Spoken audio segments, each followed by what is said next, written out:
Bienvenue dans cette nouvelle leçon d'électricité. C'est la leçon numéro 4, oscillation forcée dans un circuit RLC. C'est une leçon consacrée aux élèves sciences mathématiques A et B.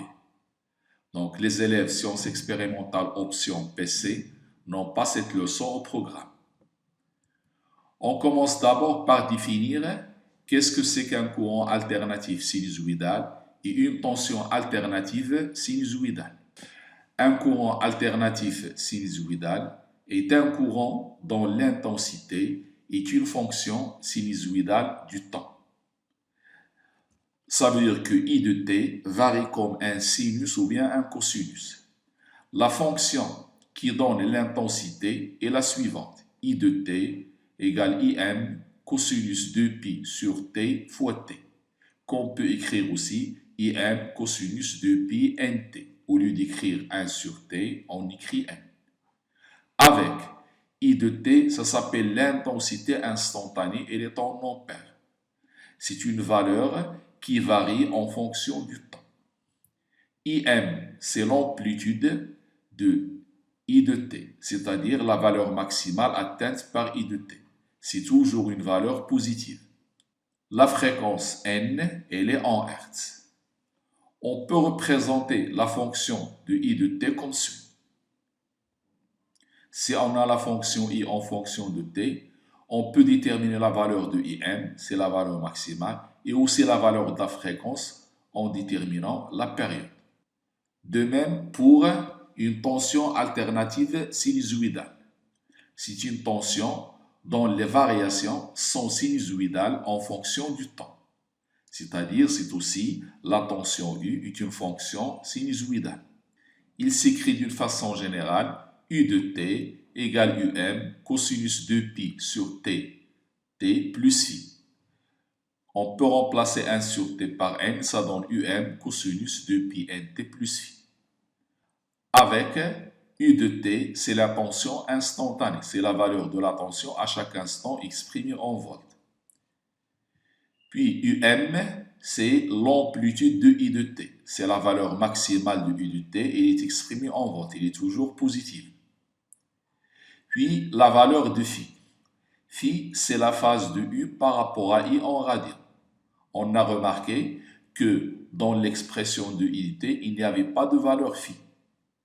C'est pour ça que cette phase phi est appelée la phase de U par rapport à I, c'est-à-dire la différence de phase entre U et I. Elle est exprimée en radian. On peut aussi donner la courbe représentant U de t comme suit. Et on peut déterminer à partir de cette courbe la valeur de Um, c'est la valeur maximale, ainsi que la fréquence en calculant la période. Maintenant, si on a un courant alternatif sinusoïdal ou bien une tension alternative sinusoïdale, on va mesurer la valeur avec un voltmètre pour les tensions et un ampèremètre pour les intensités. On constate que les valeurs données par l'ampèremètre et le voltmètre ne sont pas ni les valeurs instantanées, ni les valeurs maximales. Donc, la valeur mesurée par un ampèremètre en courant alternatif sinusoïdal est appelée valeur efficace. Et cette valeur efficace est notée I, et il est relié à la valeur maximale par la relation I égale Im sur racine de 2. La démonstration de cette relation est hors programme. Ce sont donc les valeurs mesurées par les appareils de mesure tels que l'ampèremètre. De même, la valeur mesurée par le voltmètre est appelée la tension efficace. Donc la tension efficace notée U, c'est la tension mesurée par un voltmètre en courant alternatif sinusoïdal. Elle-même, elle est reliée à la valeur maximale par la même relation. U efficace égale Um sur racine de 2. Je note une chose importante. Les valeurs efficaces et les valeurs maximales sont écrites en lettres majuscules. Par contre, les valeurs instantanées sont écrites en lettres minuscules. Donc, l'ampèremètre donne la valeur de l'intensité efficace, alors que le voltmètre donne la valeur de la tension efficace. Ce sont deux relations à apprendre pour calculer I et U à partir de Im et Um, ou bien inversement. Maintenant, on va voir comment déterminer la valeur de UM, comment déterminer la valeur de IM et comment déterminer la valeur de phi à partir du graphe. C'est-à-dire à partir d'un graphe bien déterminé sur l'écran d'un oscilloscope, comment on va déterminer les expressions ou bien les valeurs de IM, UM et phi. Donc cette troisième partie, elle est consacrée à la détermination graphique de UM, IM et phi. On va commencer d'abord par UM. Toujours la valeur maximale UM est déterminée par la courbe qui donne la tension du générateur en fonction du temps. C'est-à-dire le graphe de U de T du générateur, c'est lui qui nous permet de déterminer UM. Et ce UM représente sa valeur maximale. Par contre, IM, il est déterminé toujours graphiquement à partir de la tension aux bornes du conducteur ohmique. Car la tension aux bornes du conducteur ohmique et l'intensité sont proportionnelles. U égale à RI. Donc, U maximal aux bornes de la résistance égale à R fois I maximal. Donc, sur l'écran d'un oscilloscope, on aura le graphe UR en fonction du temps. La valeur maximale de ce graphe s'appelle UMR. Je détermine la valeur de UMR à partir du graphe et je divise par R pour obtenir IM. Donc, la courbe du générateur donne toujours UM. La tension aux bornes de la résistance donne toujours IM avec cette relation. Il me reste maintenant la valeur de phi. Pour déterminer phi, il faut représenter à la fois sur le même graphe la tension U et la tension UR. La valeur de phi est déterminée toujours par la relation suivante. Valeur absolue de phi égale 2pi tau sur t. On va déterminer la signification de tau. Tau, c'est le décalage temporel entre le graphe de U de t et celui de UR de t. Dans les leçons précédentes, le graphe de UR de t représente I de t. Donc, si on voit le décalage temporel entre U et UR, comme si on a le décalage entre U et I de t. Maintenant, je vais donner les deux graphes sur l'écran d'un oscilloscope. Ce graphe, ce sont les variations de U de t. Ce deuxième graphe, ce sont les variations de UR de t. Le décalage horaire, c'est cette distance temporelle. Celle-là, celle-là, celle-là. La même chose, la distance entre deux maximum des deux courbes, ou bien les deux minimums des deux courbes. En calculant ce décalage temporel et en connaissant la période, qui est la même pour les deux courbes, la même période, je peux déterminer la valeur absolue de phi. On verra plus tard comment enlever cette valeur absolue pour donner soit une valeur positive ou bien une valeur négative.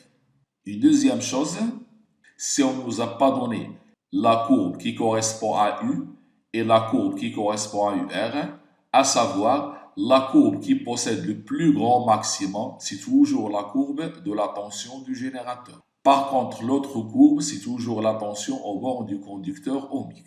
Donc, si on n'a pas de notation U de T, UR de T, l'oscillogramme nous donne U de T comme la courbe qui a le plus grand maximum et celle qui a le plus petit maximum, c'est le graphe de UR de T.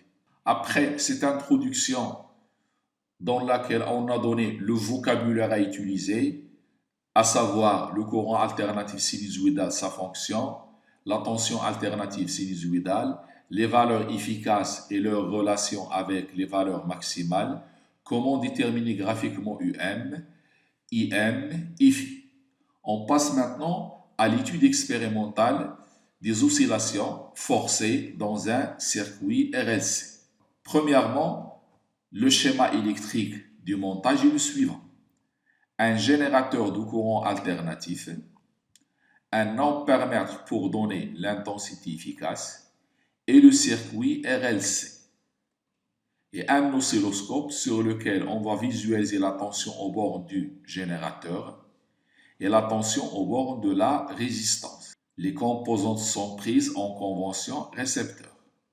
À savoir, la courbe de UR, c'est le représentant de la courbe de l'intensité I de T, puisque UR et I sont proportionnels. Dans ce circuit, le générateur impose une tension U de T. C'est-à-dire, c'est le générateur qui donne la tension appliquée aux bornes du circuit RLC.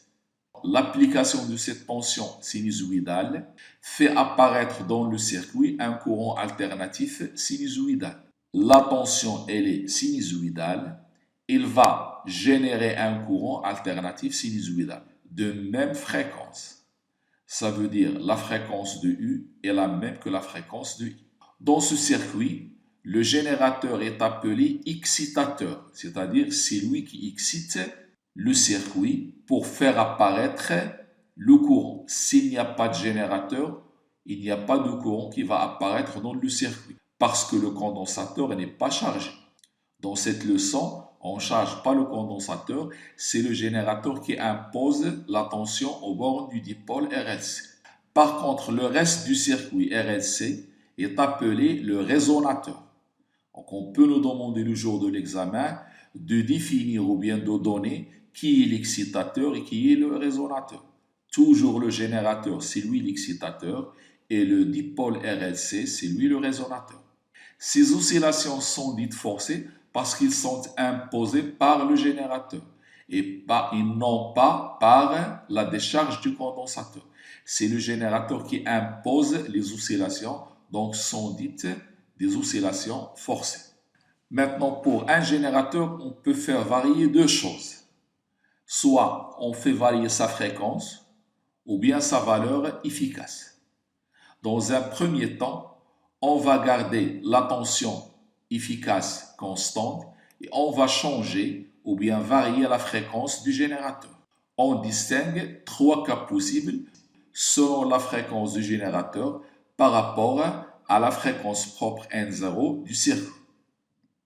Je rappelle la fréquence propre du circuit. C'est-à-dire trois cas possibles, soit la fréquence du générateur est inférieure à N0, soit elle est égale à N0, soit il est supérieur à N0. Le premier cas, lorsque la fréquence du générateur est supérieure à N0, on dit que la courbe en rouge qui représente I de T est en avance de phase par rapport à I. C'est-à-dire que la courbe en rouge passe la première par des points maximal, nul, minimal avant l'autre courbe. Cette courbe, c'est la courbe de UR, c'est le représentant de I de T. Donc, lorsque la fréquence du générateur est supérieure à N0, on dit que U de T est en avance par rapport à I de T. Le circuit porte un nom, on dit que le circuit est inductif. Et chaque fois que le circuit est inductif, la valeur de phi est positive. Donc, je reprends, si la fréquence du générateur est supérieure à la fréquence propre du circuit, on aura un circuit inductif dans lequel la tension est en avance par rapport à l'intensité. Si la fréquence n égale à n0, à ce moment-là, les deux courbes sont en phase. Ça veut dire qu'elles sont nulles au même instant, maximales au même instant, minimales au même instant. On dit que U de T et I de T sont en phase. Cet état s'appelle l'état de résonance. On dit que le circuit est à la résonance d'intensité. Dans ce cas, la valeur de phi elle est nulle. Phi égale à 0 puisqu'il n'y a pas de décalage horaire, contrairement ici. Troisième cas, lorsque n est inférieur à n0, c'est-à-dire la fréquence du générateur inférieure à la fréquence propre. Il se passe le phénomène inverse au premier, c'est-à-dire c'est la courbe en bleu qui est en avance par rapport à la courbe en rouge. U de T est en retard de phase par rapport à I de T. Le circuit est dit capacitif. Ça veut dire que lorsque I est en avance par rapport à U, le circuit est capacitif. Si on a le contraire, le circuit est dit inductif. S'ils sont en phase, le circuit est à la résonance. Dans ce cas, la valeur de phi est positive. Dans ce cas, la valeur de phi est nulle. Dans ce cas, la valeur de phi est négative. Donc, ce sont les trois cas possibles du circuit qu'on va nous demander dans les exercices de déterminer. C'est-à-dire, on nous demande dans quel état est le circuit.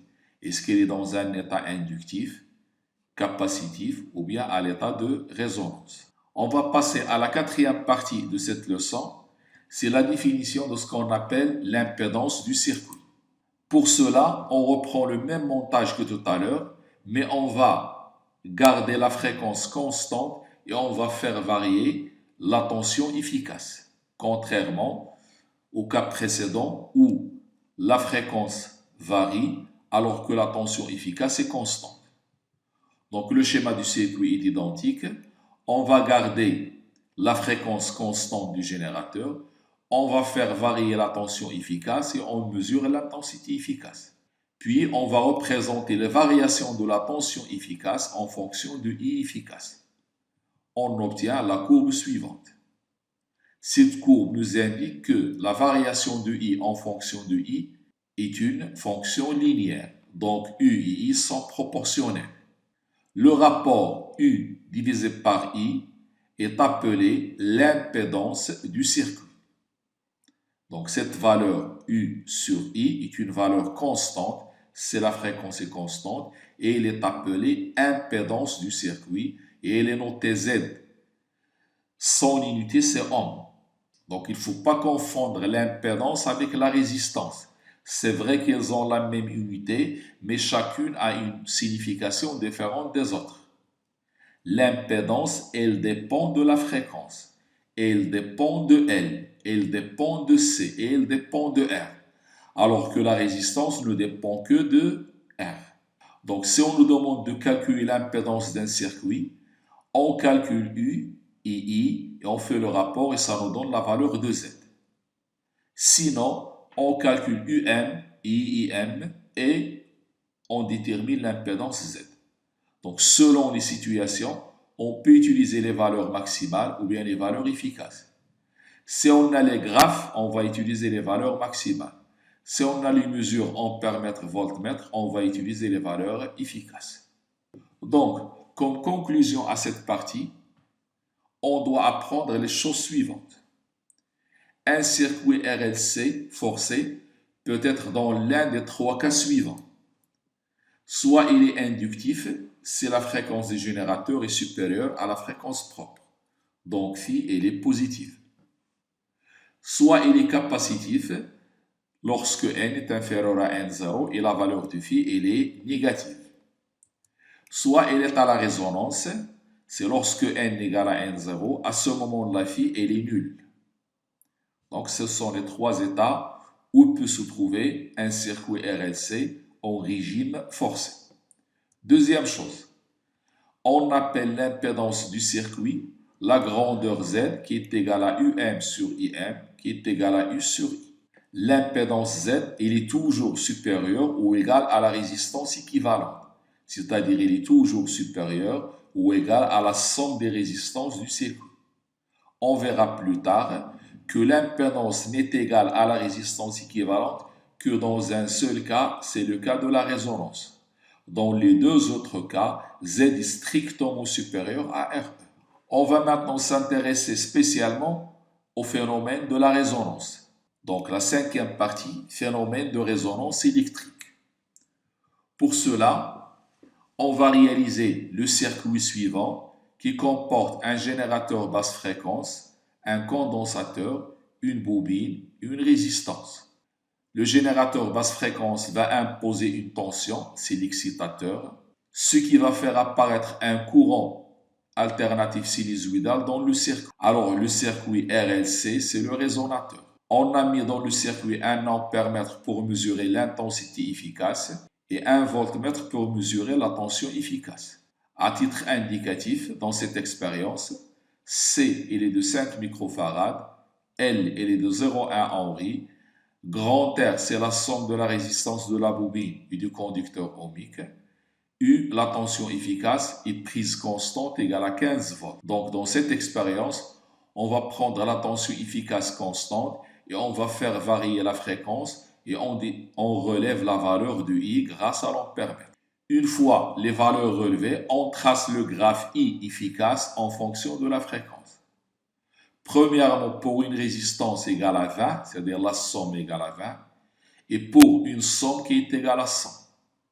On obtient la courbe en bleu pour la résistance 20 et la courbe en noir pour la résistance 100 ohms. En faisant le calcul, 1 sur 2 pi racine de LC, on trouve 225 Hz. Ça veut dire la fréquence propre N0, elle est de 225 Hz. Et déjà dit dans cette leçon que lorsque N égale à N0, le circuit est à la résonance. Donc pour cette valeur 225, je constate que j'ai une intensité efficace maximale. Donc ce point E correspond au phénomène de la résonance. C'est-à-dire que le système est à la résonance lorsque N égale à N0, c'est-à-dire I égale à I0, c'est-à-dire la valeur de I lorsque N égale à N0. Donc la résonance a lieu lorsque la fréquence imposée par le générateur, qui est l'excitateur, est égale à la fréquence propre N0 du circuit RLC qui est le résonateur, c'est-à-dire pour cette fréquence, il y a résonance. À la résonance, l'intensité efficace atteint sa plus grande valeur. Notez I0, à ne pas confondre avec IM. IM, c'est l'intensité maximale. I0, c'est la plus grande valeur de l'intensité efficace. Et c'est l'ordonnée du sommet de la courbe. Dans ce cas, c'est 750 mA. À la résonance aussi, Z égale U sur I0. Si je prends 15, je le divise par 750, je trouve 20. Et 20, c'est la valeur de la résistance. Donc, à la résonance, toujours l'impédance, elle est notée Z0, elle est égale à RE, et on l'a déterminé expérimentalement aussi, elle est égale à RE. Donc, n'oublions pas que dans un grand nombre d'exercices, on va utiliser cette relation pour calculer la résistance. C'est-à-dire, à la résonance, l'impédance égale à la résistance équivalente. Si la résistance est petite, comme R ici, on aura une courbe qui a un maximum prononcé. On dit que la résonance est aiguë. Alors, si la résistance est grande, on a quand même une résonance, mais elle est floue, c'est-à-dire que le maximum, il est beaucoup plus petit. Et la courbe, elle est un peu plate. Si on fait augmenter R, à un certain moment, la résonance disparaît, c'est-à-dire que cette courbe devient pratiquement plate. Dans notre cours, on va s'intéresser toujours au cas où la résonance est aiguë.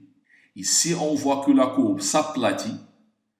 On dira bien qu'on a changé la résistance du circuit pour avoir une résonance floue. Donc, 3 caractéristiques, à savoir pour la résonance. La première, la résonance est obtenue pour N égale à N0.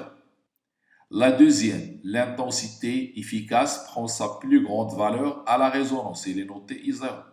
La troisième, toujours à la résonance, la valeur de Z égale à la résistance équivalente du circuit. Ce n'est pas la peine de rappeler qu'à la résonance, phi égale à 0. Ça va de soi. Maintenant, sur cette courbe, on va définir certaines grandeurs, telles que ce qu'on appelle la bande passante à moins 3 décibels. Le dB se lit décibels. La bande passante à moins 3 décibels, c'est l'intervalle de fréquence pour lequel l'intensité efficace est supérieure ou égale à I0 sur racine de 2. Donc la bande passante, c'est un intervalle de fréquence pour lequel l'intensité I est supérieure ou égale à I0 sur racine de 2. On peut déterminer la largeur de cette bande. C'est ce qu'on appelle la largeur de la bande passante. C'est la valeur N2 moins N1. Cette largeur elle est toujours déterminée dans notre cas graphiquement. Prenons la courbe de résonance. On va déterminer d'abord I0 qui correspond à une fréquence N0. Après, je vais calculer I0 sur racine de 2. Et je fais passer une droite qui coupe cette courbe en 2 points. Le premier point correspond à la valeur N1. Le deuxième point correspond à la valeur N2. Et cette largeur s'appelle la largeur de la bande passante. Donc, c'est de cette façon qu'on détermine la largeur de la bande passante à partir du graphe. Dans le cas de la résonance aiguë. La largeur de la bande passante, elle est étroite, elle est petite. On dit que le circuit, elle est sélectif. Ça veut dire qu'il y a peu de fréquences dans cette bande passante. Lorsque la largeur de la bande passante augmente, c'est le cas de la résonance floue, cela veut dire qu'on a fait augmenter la résistance du circuit. On définit enfin ce qu'on appelle le facteur de qualité. Ce facteur de qualité, il est défini à partir du graphe. C'est la grandeur Q égale N0 déterminé du graphe sur delta N déterminé du graphe. Plus le facteur de qualité est grand, plus le circuit est sélectif.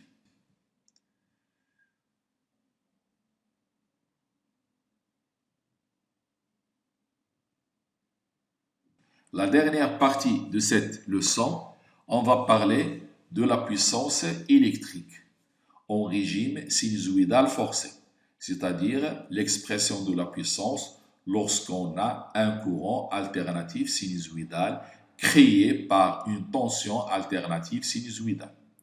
On va commencer d'abord par la puissance instantanée, à savoir que la puissance instantanée, c'est U de t fois I de t.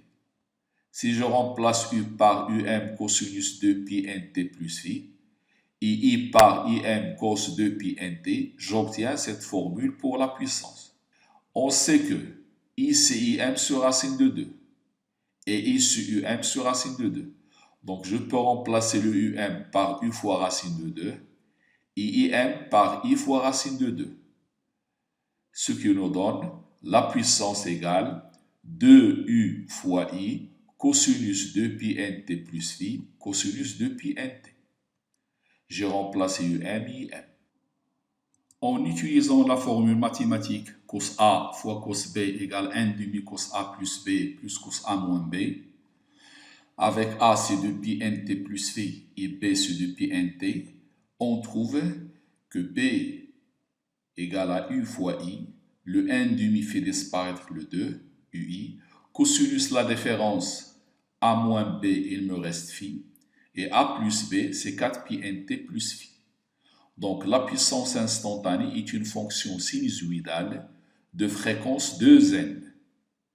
Ici, c'est la fréquence n lorsque j'avais 2 pi, ici j'ai 4 pi, donc ça fera 2 pi fois 2n. Donc c'est une fonction sinusoïdale de fréquence 2n. Ceci, c'est la démonstration de la puissance instantanée qu'il faut retenir. La puissance moyenne, on peut la déterminer à partir de la puissance instantanée. Donc, on appelle la puissance moyenne la grandeur P égale 1 sur T, la période, l'intégrale de 0 jusqu'à T, P de T, D de T. Donc, la puissance moyenne, c'est la moyenne de la puissance instantanée sur une période.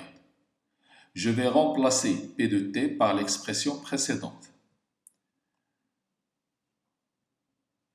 L'intégrale d'une somme, c'est la somme des intégrales.